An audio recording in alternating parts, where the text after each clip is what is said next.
nakikilala ko sila at sumusunod sila sa akin. Binibigyan ko sila ng buhay na walang hanggan. Kailan may hindi sila mapapahamak at hindi sila maaagaw sa akin ninuman. Ayan, to God be the glory. Ano yung bilang pastol, bilang mabuting pastol ay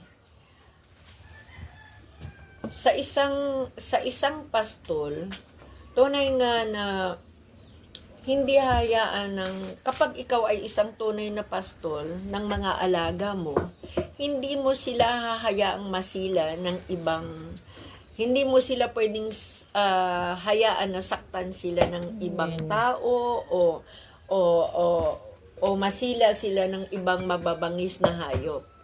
Tiyak na hahagarin mo ang mga pumipinsala sa kanila. Amen. At dahil dito, sa atin din bilang mananampalataya sa ating Panginoong Hesus, mayroon tayong tiwala kasi hindi pinag-uusapan dito ang anumang relihiyon, kundi si Jesucristo at ikaw na mayroon ng koneksyon, mayroon ng relasyon, mayroon na tunay na koneksyon sa buhay mo si Lord. At hindi naman dahil sa iyo kaya ka nagkaroon ng koneksyon sa Kanya, kundi ikaw ay isang pinili ng ating Panginoon. Hindi naman ikaw ang pumili rin sa Kanya. Dahil si Jesus Christ ang talagang pumili sa iyo. At kung titingnan natin, pinalay niya ang kanyang buhay.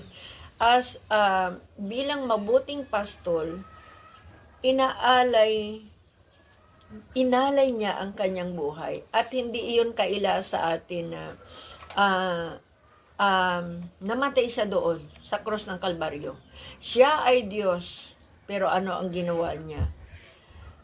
Gayon na lamang ang pag-ibig ng Diyos sa sanlibutan at tayo nga yun. Ibinigay niya ang kanyang anak upang ang sino mang sumampalataya ay magkaroon ng buhay ng walang hanggan. Ang Ama ay isinugo niya si Jesus Christ at alam natin kung sino si Jesus Christ. Siya yung salita ng Diyos.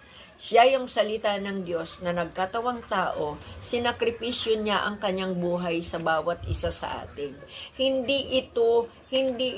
Wala itong kinalaman sa kapwa natin mananampalataya.